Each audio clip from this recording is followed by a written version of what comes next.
오늘 새해 둘째 주일을 맞아서 예배 자리로 나오신 여러분 진심으로 환영하고 또 축복합니다. 요즘 날씨가 추워서 전부 다 힘이 드시고 또 감기에 걸리신 분들도 있어서 또 제가 걱정하고 기도했는데 오늘 건강하게 여러분 얼굴 뵙고 예배 드리게 된 것 하나님께 감사드립니다. 오늘은 둘째 주일을 맞아서 그리스도인이란, 특별히 오늘 예수님이 말씀하신 새 부대에 넣는 새 포도주에 해당하는 참된 그리스도인이란 어떤 사람인가 여러분과 함께 생각해 보고자 합니다. 그래서 2025년을 우리가 살아갈 때 맨 먼저 우리가 새로운 포도주, 새로운 그리스도인의 모습으로 우리가 함께 걸어가기를 바랍니다. 누군가 기독교에 대해서 이렇게 정의를 내렸습니다. 기독교는 그리스도이다. 기독교에서 그리스도를 제해버리고 나면 기독교는 없어지죠. 그리스도가 없는 기독교는 몸도 없고 생명도 없는 죽은 시체와도 같습니다. 오늘은 우리가 새해를 맞아서 새 부대가 되기 위해서 진정한 그리스도인, 새 그리스도인은 바로 누구인가를 살펴보려고 합니다. 오늘 여러분 말씀을 들으면서 여러분에게 계속 질문하세요. 나는 진정한 그리스도인인가? 오늘 말씀을 통해서 신앙생활을 오래 했던, 그렇지 않건 모두가 이 말씀의 거울 앞에서 나는 진정한 그리스도인으로 이 새해를 출발할 것인가, 우리 자신을 비추어 보는 시간이 되기를 바랍니다. 가장 먼저 여러분, 내가 진정한 그리스도인이 된다는 것은 무엇보다 내가 죄인임을 인정하는 사람을 의미합니다. 여러분, 그리스도인이 된다는 것은 죄의 문제를 이해하지 않고는 절대 생각할 수가 없습니다. 오늘 이 예배도 마찬가지입니다. 예배에 많은 요소들이 있지만 오늘 여러분과 드린 참회의 기도, 저는 참회의 기도 시간이 너무너무 중요하게 느껴집니다. 한 주간 동안에 살아가면서 우리 지었던 죄를 주님 앞에 내어놓고 예수님의 보혈로 우리를 깨끗하게 씻어주시는 그 고백의 시간, 그리고 예수님이 약속하셨듯이 우리의 죄를 하나님께서 긍휼히 여겨주셔서 우리가 그리스도 안에 새로운 피조물이 되는 시간, 그 시간이 바로 참회의 시간이고 사죄의 시간인 줄로 믿습니다. 예수님도 이렇게 말씀하셨거든요. 건강한 자에게는 의원이 쓸데있다 없다? 쓸데없고 누구에게 쓸데있다? 병든 자에게라 쓸데있나니 내가 의인을 부르러 온 것이 아니요 누구를 부르러 왔다? 죄인을 부르러 왔다. 그러므로 누구에게 그리스도가 필요합니까? 의인입니까? 죄인입니까? 죄인에게 필요하죠. 스스로 의롭다고 생각하는 사람, 그 당시에 바리새인과 서기관들, 종교 지도자들은 그래서 그리스도가 필요가 없었습니다. 그러므로 자신이 죄인이었음을 깨닫지 못하고, 다시 말해 자신의 죄를 진심으로 고백하지 못한다면 그 사람은 그리스도인이 될 수가 없습니다. 죄인도 아닌데 뭐 그리스도가 필요해요? 우리가 교양으로 이 자리에 나온 게 아니잖아요. 그냥 그저 마음 편하려고 이 자리에 나온 것이 아니라 우리의 죄의 문제를 해결하기 위해 이 자리에 나와 예배하고 하나님께 영광 돌리는 것이죠. 누구나 예수님을 인격적으로 만나게 되면 반드시 일어나는 현상이 그래서 죄에 대한 뉘우침과 회개입니다. 지난 수요일 날 제가 새롭게 하소서에 출연한 윤주희 대표에 대한 얘기를 했죠. 청년 시절 친구를 통해서 자기가 배신이라는 커다란 아픔을 경험하고 식음을 전폐하듯 두문불출하다가 베란다에서 누워있는데 갑자기 코 속에 따뜻한 바람이 2번 들어오더래요. 히터를 튼 것도 아닌데, 우풍이 있어서 추운 방인데 2번 들어와서 이게 뭐지? 하면서 평소에 친구가 자기에게 교회 가자고 했던 것 안 갔는데 그 친구에게 전화를 해서 교회 가도 되겠냐고, 당장 오라고. 그래서 금요 철야 예배에 갔는데 거기서 들어가자마자 폭포수 같은 눈물을 흘리고 은혜를 체험했다는 것이죠.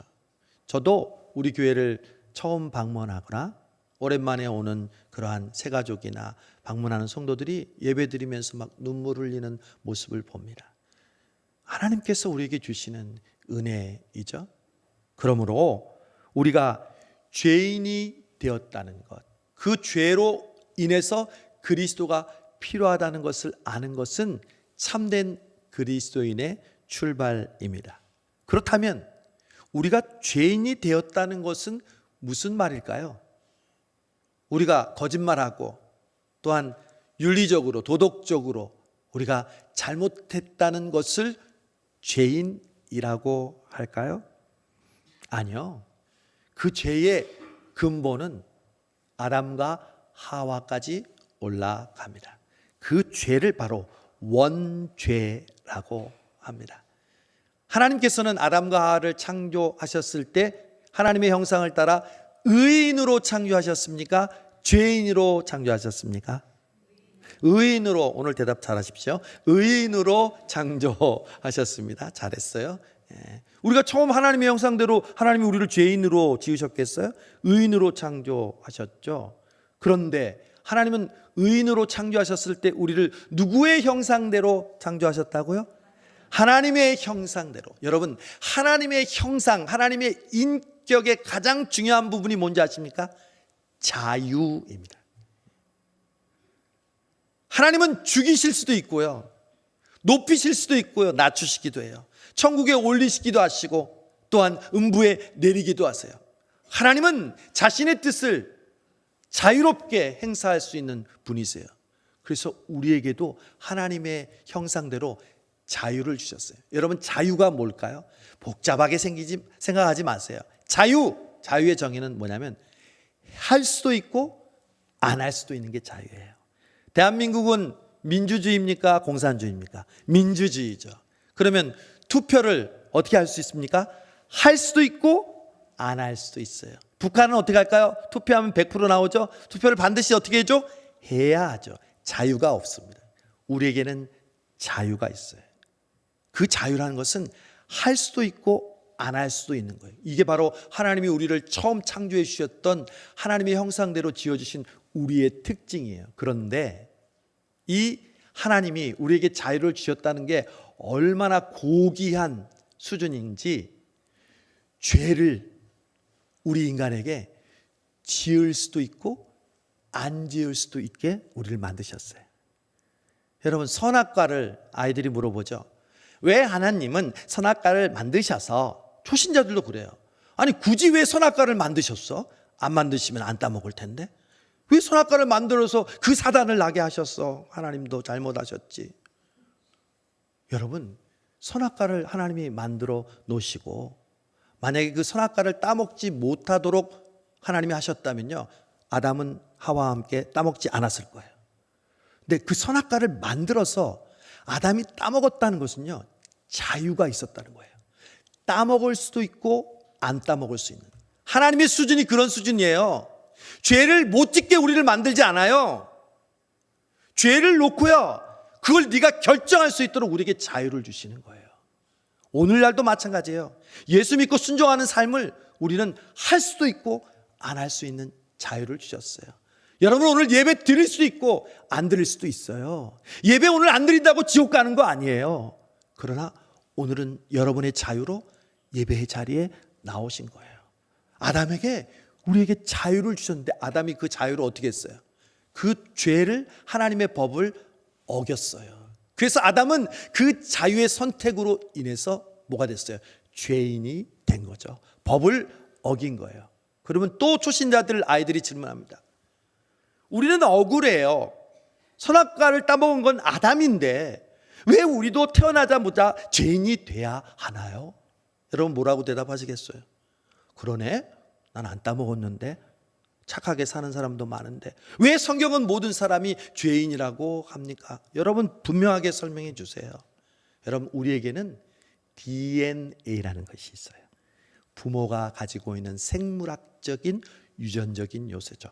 그 DNA는요, 범죄의 구성을 통해서도 증거가 되고요, 이 사람의 가족임을, 신분임을 드러내기도 하고요, 절대 변하지가 않아요.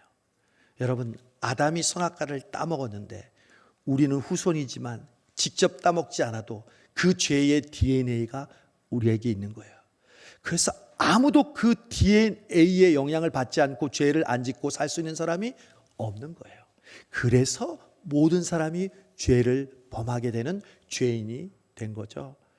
우리도 예수 그리스도를 믿기 전에는 아담처럼 그 죄를 짓고 하나님의 법을 어기고 이제 영원한 지옥, 심판받을 수밖에 없게 된 존재예요.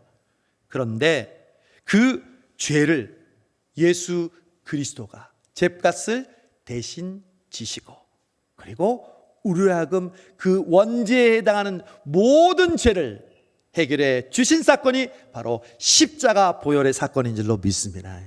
이걸 주일마다 기억하는 거예요.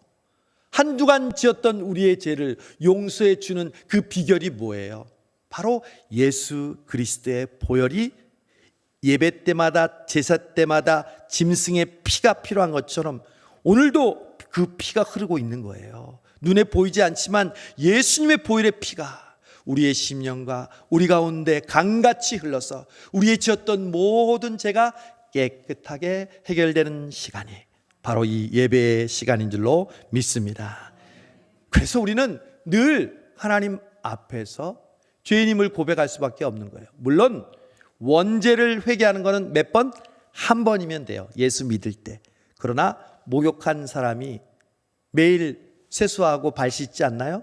여러분도 오늘 씻고 오셨잖아요. 똑같아요. 우리가 한 주간을 살아가면서 원죄에 대한 회개는 한 번으로 영원히 해결되지만 매 순간순간마다 지었던 우리의 잘못과 죄는 주님 앞에 회개할 때 하나님께서 예수의 피로 우리를 깨끗하게 해주시는 줄로 믿습니다. 여러분이 왜 말씀을 들으면서 또 기도하면서 필사하면서 마음에 찔림이 오는지 아세요? 그게 바로 성령의 역사이죠. 하나님이 은혜를 베푸시는 곳에는 항상 이러한 찔림과 회개와 뉘우침의 역사가 있습니다. 그래서 회개는 의무가 아니에요. 회개는 하나님 앞에 너무나 자연스러운 현상입니다. 어두움 가운데 빛이 비치면 그 공기 안에는 작은 먼지도 보이는 것처럼 예수님의 빛이 우리 가운데 오늘도 비추이면 우리의 심령 속에 있는 그 작은 죄라도 훤하게 드러나서 그 죄를 주님의 피로 용서해 주시고 우리를 다시 그리스도 안에 새로운 피조물로 만들어 주셔서 우리는 이 예배당을 나가며 한 주간을 살아가게 되는 줄로 믿습니다. 그래서 예수님 없이는 예배가 될 수 없습니다. 그리고 그 예수님을 바라볼 때 우리는 죄인임을 인정하게 됩니다. 그런데 여기서 중요한 사실이 있습니다. 어떤 분은요, 회개와 죄인을 강조하다 보니까 맨날 교회 오면 울어요. 맨날 찬송 부를 때도 울어요. 그리고 슬픈 찬송이 나와야 은혜를 받고요, 기쁜 찬송은 그냥 얼굴이 무덤덤해져요. 그게 바로 회개에 대한 잘못된 인식에서 나온 신앙이죠. 자, 제가 여러분에게 또 묻겠습니다. 우리 찬양대 대답 잘하니까 이번에도 정답을 맞추셔야 되는데 이번엔 난이도가 좀 있습니다. 그러나 평소에 제가 가르쳤던 걸 생각하면 금방 대답할 수 있습니다. 여러분은 지금 죄인입니까? 의인입니까? 아주 정답도 있고, 예. 여러분, 누가 여러분에게 지금 여러분은 죄인입니까? 의인입니까? 그러면 주눅이 들어서 뭐라 그럴까요? 일부 예배에 나온 우리 천영주 장로님께 물었더니 죄인입니다 이러더라고요. 그래서 잘 틀렸습니다, 제가 그랬죠. 여러분께 묻습니다. 그게 왜 틀렸는지. 여러분은 지금 죽으면 어디에 갑니까? 천국에 가죠. 천국은 의인이 갑니까? 죄인이 갑니까? 그럼 여러분은 의인입니까? 죄인입니까? 의인이죠. 여러분, 이 사실이 아무것도 아닌 것 같지만 굉장히 중요합니다. 근데 목사님, 왜 아까 죄인이라고 그랬잖아요. 분명히 죄인이라고 그랬잖아요. 우리 모두가 죄인이라고 그랬는데 갑자기 예수님 왜 헷갈리게 목사님이 또 의인이라고 얘기하세요. 여러분, 여기서 중요한 원리를 발견하시면 됩니다. 여러분, 우리가 예수님을 믿지 않는 죄인과 세상 사람과 똑같은 죄인입니까? 아니요. 우리가 죄인이라고 고백하는 것은요, 세상 사람처럼 예수님을 믿지 않고 영원한 형벌을 받는 그 죄인이 아니라, 그 죄인이라 하면 어떤 죄인이냐? 그 앞에 단서가 붙어요. 용서받은 죄인입니다. 여러분, 용서받은 죄인 이퀄 뭘까요? 의인입니다. 여러분, 당당하게 의인으로 사세요. 의인은 목숨이 꼴까닥 넘어가서 그때부터 의인이 되는 게 아니에요. 지금 현재 우리는 의인으로 살아가고 있는 거예요. 왜? 용서받은 죄인이기 때문에. 그래서 우리는 당당하게 의인으로 살아가는 거예요. 하나님이 의인에게 복을 주시겠어요? 죄인에게 복을 주시겠어요?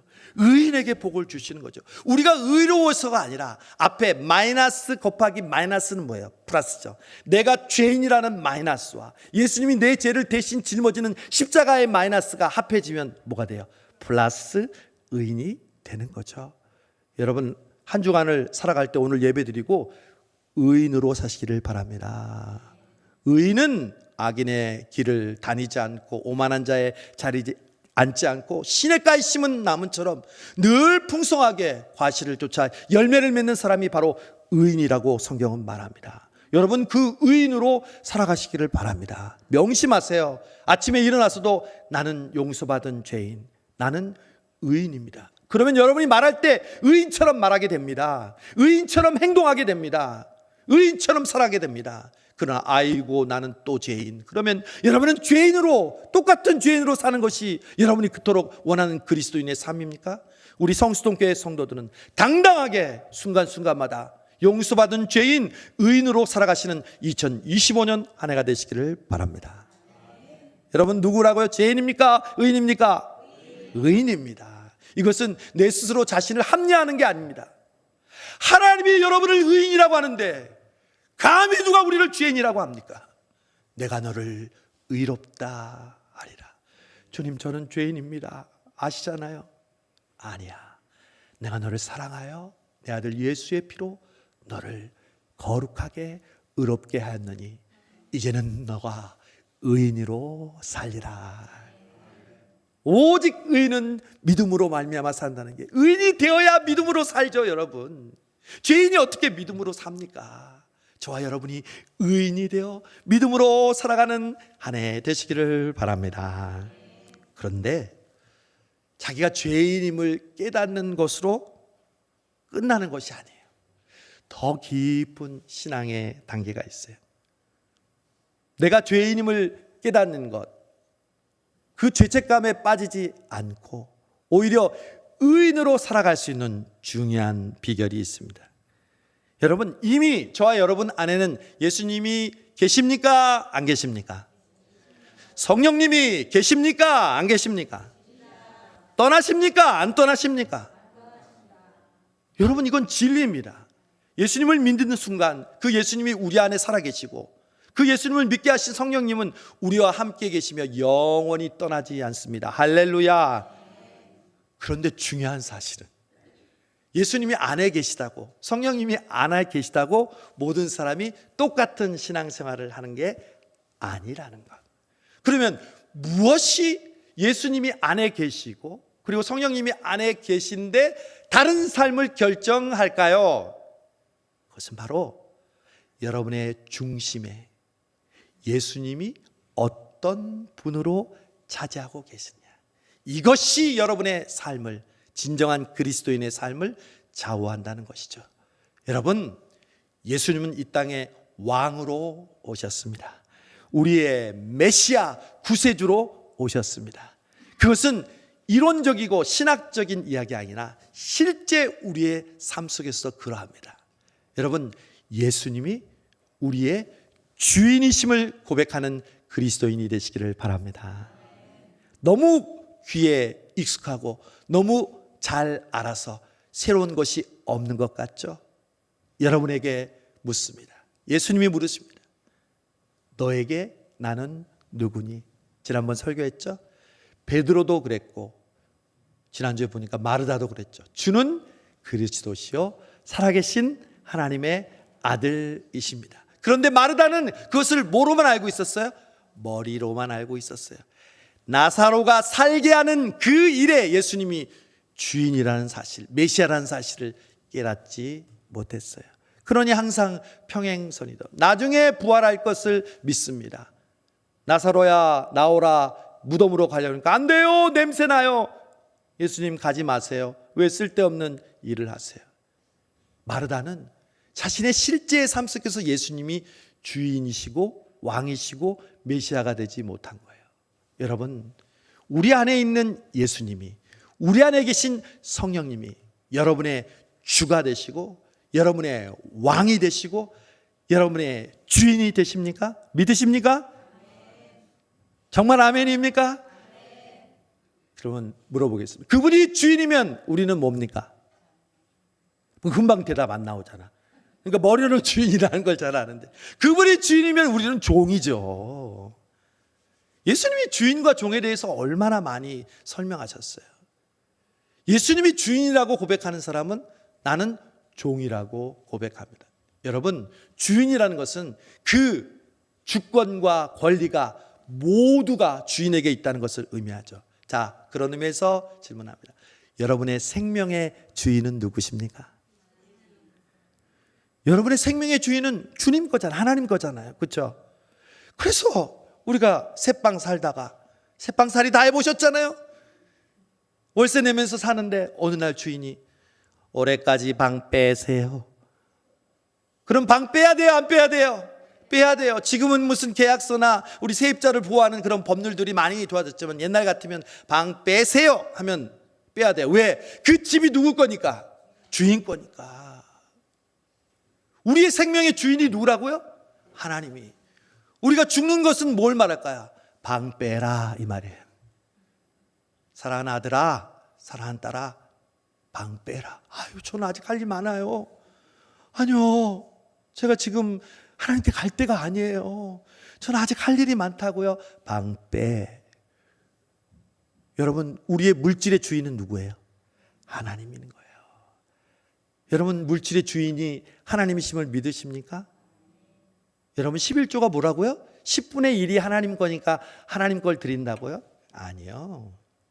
10분의 10이 모두 다 하나님의 것임을 인정하며 드리는 것이 11조인 줄 믿습니다.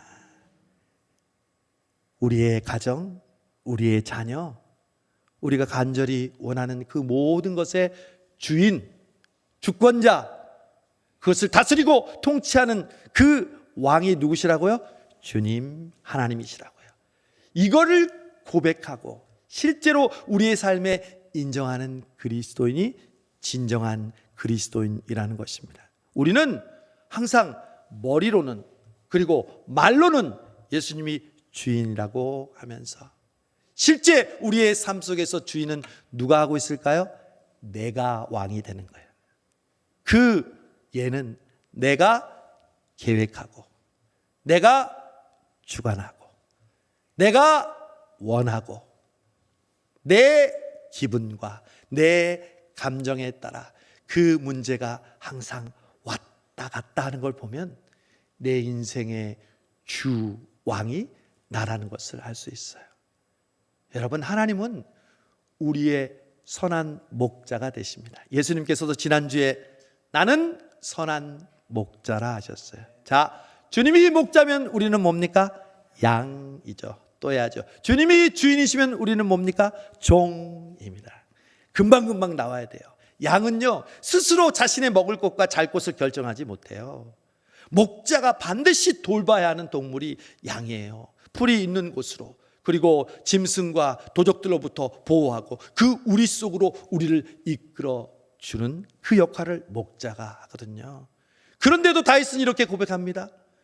여호와는 나의 목자시니 내게 부족함이 없으리로다. 여러분, 노후를 위해서, 웰빙을 위해서 준비하면 행복해집니까? 부족함이 없습니까? 전혀 그렇지 않습니다. 이 한 가지 사실을 명심하십시오. 오늘 이 한 해를 하나님께 맡기면서, 하나님, 우리 교회가 하나님이 목자 되시는 한 해가 되게 하여 주옵소서. 우리 가정이 예수님이 목자가 되시는 한 해가 되게 주옵소서. 내 삶이, 여러분 계획하고 꿈꾸는 일들이, 여러분 수고도 하고 노력도 하죠. 애쓰지만 아니요, 주님이 목자가 되어주실 때, 주님이 주인이 되어주실 때 여러분을 가장 좋은 길로, 바른 길로, 안전한 길로 인도하여 주시는 줄 믿습니다. 주님이 목자가 되어주셨을 때 비로소 고백하는 고백이 나의 힘이신 여호와여, 내가 주를 사랑하나이다. 이 고백은 아무나 하는 게 아니에요. 그냥 좋은 말처럼 캐치프레이즈를 외치는 게 아니라 오직 한 사람, 하나님을 주인으로, 예수님을 왕으로 모시는 사람만이 할 수 있는 고백이 나의 힘이신 여호와여, 내가 주를 사랑하나이다 라는 고백입니다. 요한계시록 3장 20절은 요한 사도가 반모섬에 있으면서 자신이 목회하던 그 요한의 개척한 교회들에게 보낸 편지 하나예요. 그 성도들에게 썼던 편지의 내용이 유명한 말씀이 3장 20절에 볼지어다 내가 문 밖에서 두드리노니 누군저 내 음성을 듣고 문을 열면 내가 그에게로 들어가 그로 더불어 먹고 그는 나로 더불어 먹으리라.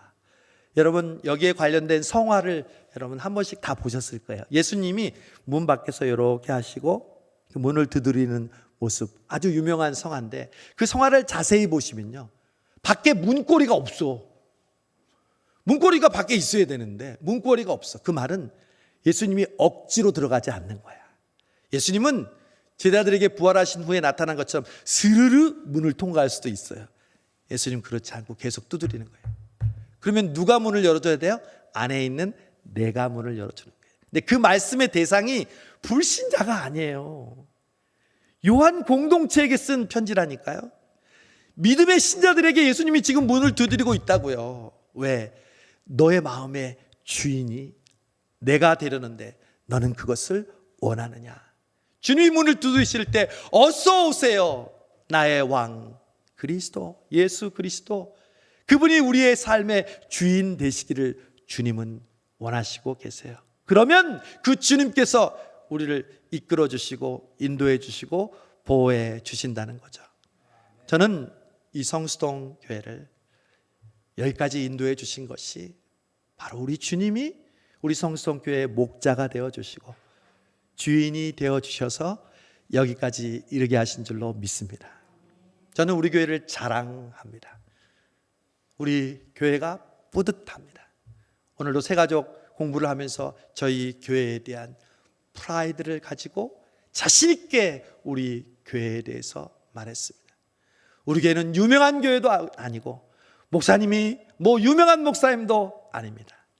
그러나 우리 교회는 예수님이 우리 교회의 목자가 되셔서 어린 아이부터 우리 작년에 이르는 노년까지 모든 성도들을 이끄시고 인도하셔서 여기까지 온 줄로 믿습니다.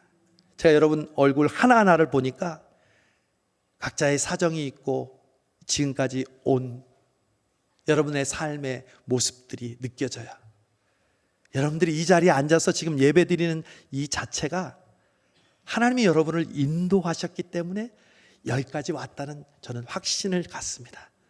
각각의 다른 경험과 다른 삶과 다른 고난과 다른 기도 제목이 있지만 동일한 사실은 예수님께서 여러분의 삶의 목자가 되어주셔서 여기까지 여러분을 인도하셔서 이 자리에 왔고 올 한 해도 그렇게 하나님께서 인도해 주실 줄로 믿습니다. 말씀을 맺습니다. 오늘 새 포도주를 새 부대에 담으라고 말씀하신 주님, 여러분 새해가 밝았는데 우리의 마음도 새 포도주 새 부대에 담는 새로운 그리스도인이 돼야죠. 그 새로운 그리스도인은 다름 아닌 우리가 늘 하나님 앞에 부족하고 연약한 죄인임을 고백하는 그리스도인입니다. 그러나 그것이 죄책감으로 항상 자신의 죄만을 입으로 얘기하고 우는 사람이 아니라 그 죄를 위하여 예수님께서 용서하여 주시고 그 보혈의 능력을 예배 때마다 기도 때마다 체험하고 다시 용서받은 죄인 의인으로 살아가는 그리스도인인 줄로 믿습니다. 여러분, 2025년 성수동 교회는 용서받은 죄인, 의인으로서 살아가는 우리 성수동 교회 모든 성도들이 되기를 바랍니다. 당당하세요. 하나님은 그 의인에게 복을 주신다고 약속하셨습니다. 의인의 자손은 줄이는 법이 없다고 말씀하셨고, 의인이 가는 길은 하나님께서 늘 지켜주시고, 불 가운데를 지나거나 물 가운데를 지나도 그 모든 것이 너를 범치 못하고 해치 못한다고 약속하셨습니다. 그리고 그 주님이 여러분의 삶의 주인이 되시고 왕이 되시고 목자가 되셔서 그것만 인정하면 끝이에요. 여러분, 주님은 나의 왕이십니다. 이 문제의 주인이십니다. 이 문제의 주권자이십니다. 그럴 때 주님께서 주님의 방법, 주님의 때, 주님의 시간에 가장 정확하게 여러분에게 응답하시는 선한 목자가 되실 줄로 믿습니다. 하나님 아버지, 감사합니다. 2025년 새해를 우리에게 허락해 주시고, 어떻게 우리가 새 부대에 들어가는 새 포도주, 새 그리스도인이 되는지 오늘 말씀을 통해서 가르쳐 주심을 감사합니다. 늘 용서받은 죄인으로, 의인으로 당당하고 기쁨으로 살아가게 하여 주시옵시고, 그 주님이 우리의 심령 가운데, 우리의 삶의 모든 영역 가운데 주인이 되시고 왕이 되시고 또한 통치자가 되셔서 올 한 해도 하나님이 인도하시는 여호와가 목자가 되심으로 부족함이 없는 우리 성수동 교회와 모든 성도들의 삶 되게 하여 주옵소서. 예수님의 이름으로 기도하옵나이다. 아멘.